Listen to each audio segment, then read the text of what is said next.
Well, firstly, Timmy, on this glorious New York afternoon, give us your overall thoughts. How have you settled into your new environment here in New York? No, it's been amazing. I think, as you can see, the settings are pretty special. We've got a great little training ground here, moving into a new one in 4 to 6 months.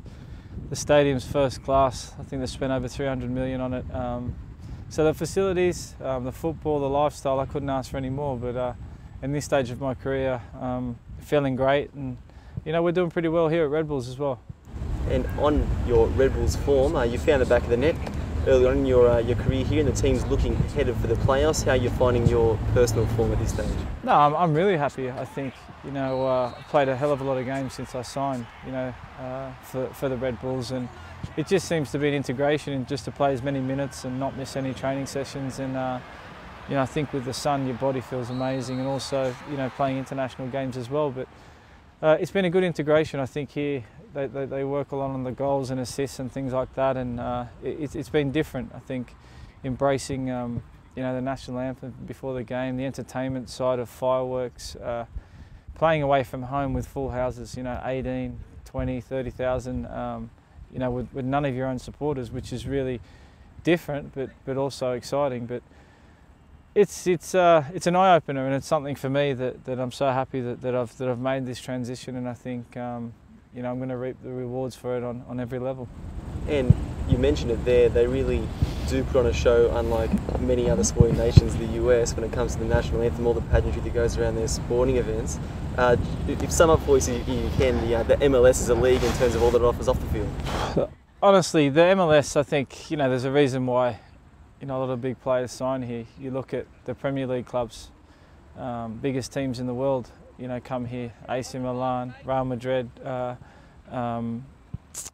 you had Paris Saint-Germain, the biggest superstars on the planet coming here for off-season. But I think when you line up for a game, I was lucky enough to captain the team a few times here, and I think Kansas City is something that I would never forget, because the fireworks went off, the national anthem played, and right at the end there was fighter jets flew over just right at the end. So it's special. They put a hell of a lot of money into it, and that's the thing. The way the grassroots football, I've never seen anything like it. There's millions of kids that play, and especially girls as well. So for me, to format my programs over here and help kids play football as well is something that's very special. So all over, I think this has been one of the best things that's ever happened to me.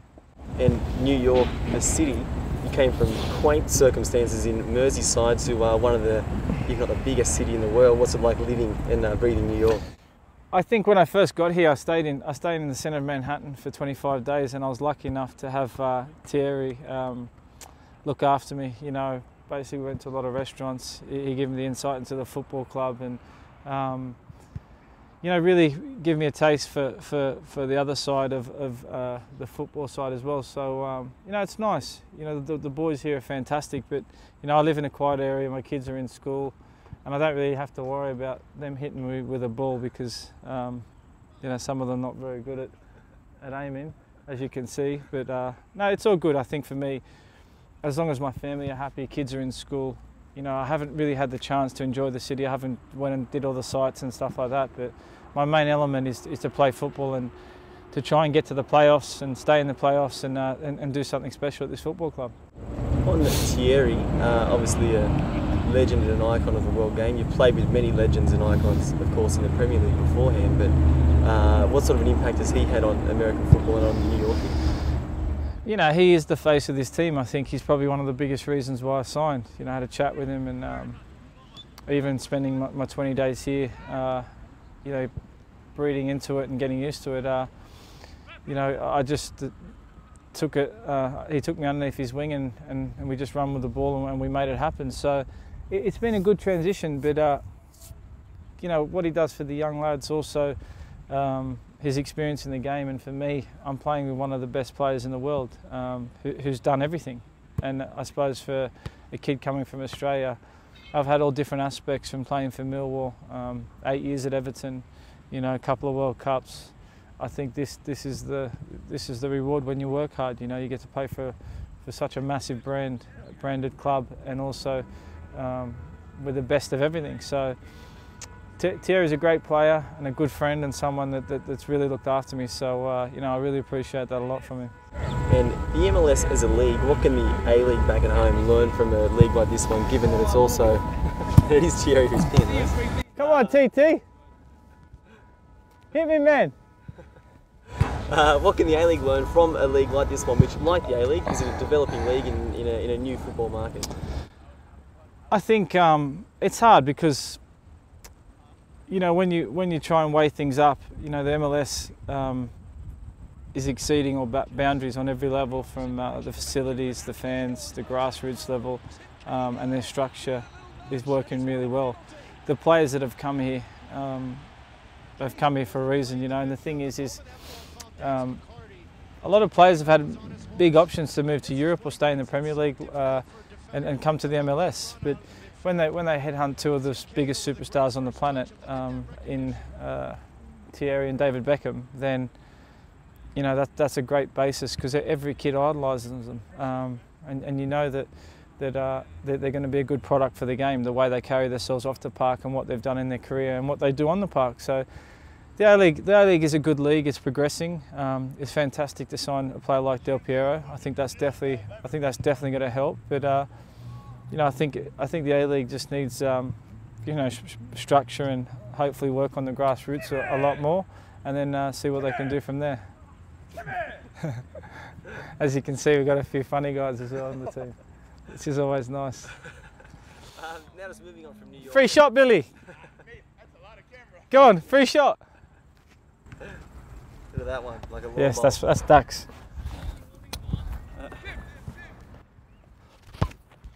Don't move. Don't move.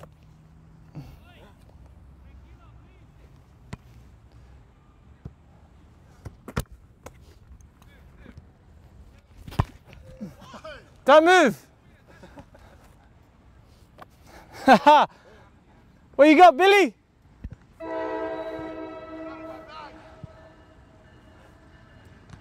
Safety. All right, good times. Yeah. Moving along, just putting New York to the side and reflecting on your time at Everton. You had a fantastic career there and became a club legend by the time that you left there. Your overall thoughts on your time at Everton? No, I think Everton's probably one of the best things that's ever happened to me, including, you know, I can go back as far as Millwall. I don't think that you know, anything could ever be as special as what I did with Millwall, as in you know, what we achieved, learning my trade, which was the most important thing, is playing as many games as I could. Then moving to Everton, it was special because of the relationship that I had with the gaffer, the chairman, and what's even more special is the fans. You know, I think I learnt what it meant to be a Blue, and still to this day, it means a lot to me, the club, and you know what we did with the resources and the players that we had. We exceeded all expectations, but it's just one of them things that, you know, this is a different part of my career. I can always leave there and know that I'll always be loved, and move to a league like this. But you know, the players, the relationships that I form with the players as well, it's special. I don't think there's much more I can say, because you know, 15 years profession in England, it's something that I'll never forget. Over 500 games. I think I scored over 100 goals, whatever. So overall, I look at it and I'm so happy. And now this is a time in my career where I want to kick on. You know, I'm 32 years old and I found another gear, and I think that's the most important thing, is when I do something, I want to do it properly and I want to commit, and that's why I want to give everything to the New York Red Bulls. Just lastly on Everton, Landon Donovan sort of blazed the trail the last MLS season when he had his cameo from LA to Everton. Is that sort of an arrangement on the cards for you at all?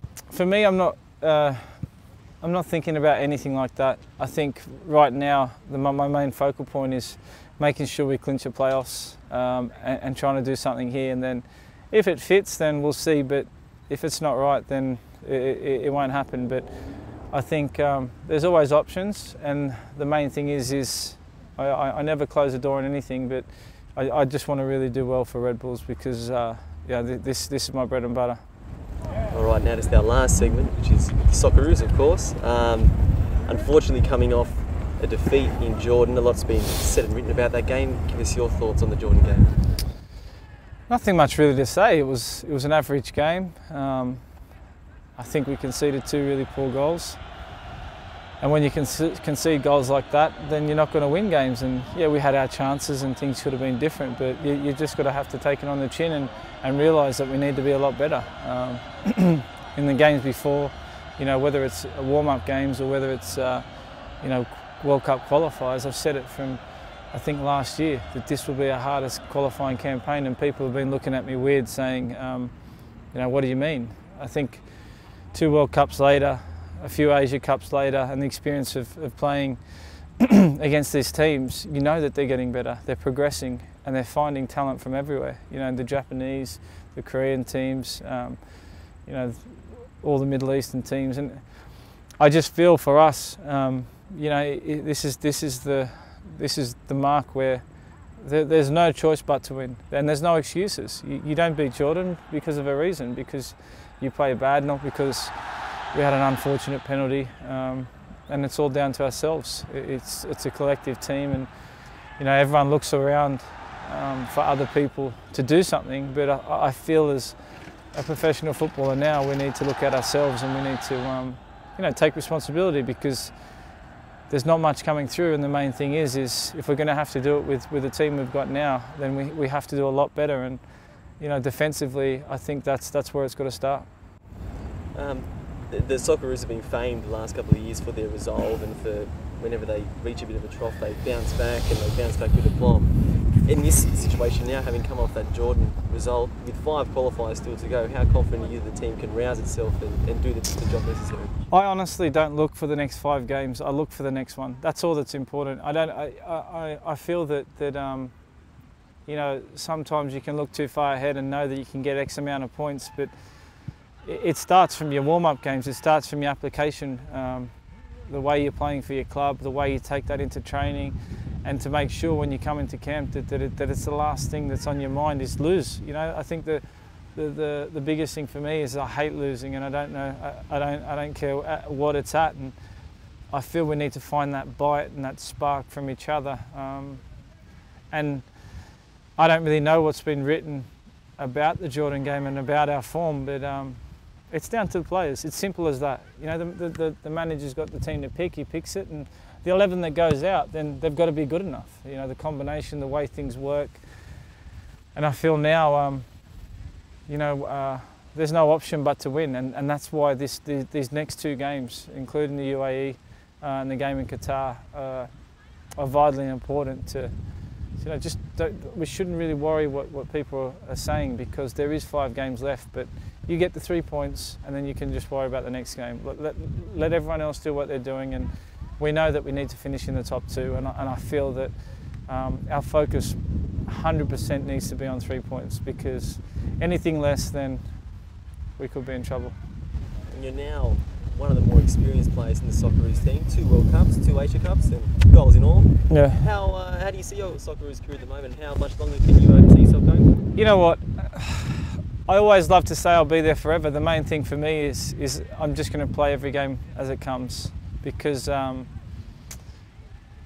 feel right now in my career, I feel fantastic, and I know what I can play and I know what I can do, but whenever called upon, then I'll know I'll produce on the big stage, and I feel that's the most important thing, because it's vitally important now that we have all our experienced players at the top of their game, and trying to fuse in the younger players as well in the right way, at the right times. And it's not easy to go away to Jordan and go away to Lebanon and go away to Dubai and win games. So it's one of them ones that when called upon, I'll be there. Just 2 more for you, Timmy. Firstly, you mentioned the young boys there, and there's a few up-and-comers now who have been gradually infused into the Socceroos squad, the likes of Robbie Cruz, Nate Spranovic, Nikita Rukovica. What's your current take on this next crop of Socceroos coming through? I feel they're not the up-and-coming. I feel that they're part of the squad. I feel that they're integrated. That's it, they're there. I don't want to sugarcoat them too much and make them out to be superstars, but I feel they're part of the team. You know, the up and coming that I'm looking for is the next group of kids. You know, either coming from the A-League, coming from somewhere who's going to be that spark and that transition, as in the era that we had, with players just dribs and drabs from the Premier League or from Europe or from places like that, the quality that we need. But as for Kruse and Sporanovic and players like that, they've been around for a while, you know, and they're very exceptional players, and they're definitely going to be regulars, and they are now. So I feel it's the next lot. I feel how you can put them in and make it work with what we've got, and whether it's too early or not, then you know that's for the critics or for the coach to decide. But it's such a difficult job because there's so much onus on the old players and the manager to find a happy medium, and in the end it seems that the coach has got to play what he knows. You know, his experience, he understands what it takes to win in big games, and as I said in Jordan, if we don't concede 2 goals, we win 1-0. So either way you look at it, defensively we need to be better. And you see against Scotland, you see games before that. When you leak goals, it's a problem. And especially against these teams, as soon as we concede a goal, they put 11 behind the ball, and that's football. And that's not it's not something that is a negative. They're actually playing the game the way it's supposed to be. They need the 3 points because the biggest prize of all for any country is to be in a World Cup. And you see what happened in Jordan. It was like they won the World Cup. It was pretty amazing, and it was probably a very special night for their fans. And just lastly, Tim, personally for you, what would it mean to get to a 3rd World Cup? Some of the world's best haven't been to 3. What would it mean for you to be to 3, to get to 3, and then part B, is there a chance that we'll see you back home in the A-League one day?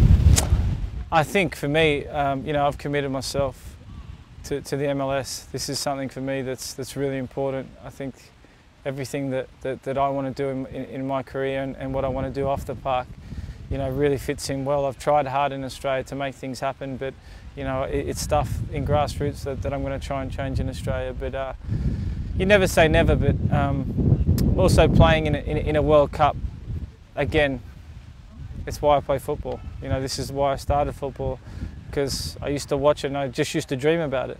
Not to say that I never thought I'd play in it, but yeah, I want to play another World Cup. I don't want to score more goals. I want to add more to my tally. And I think for me, I'll never ever forget the feelings that it's given me every time I put it on the jersey, and the reaction of the fans, and you know, just being the first ever goal scorer in a World Cup. I want to be the player that holds the record for goals in the World Cup, and being Australian. So you know, I want to have another go. And the thing is this move is allowing my body to do that. And you know, hopefully, if we get our heads down, we work hard, and we be realistic, then we can definitely qualify for this World Cup.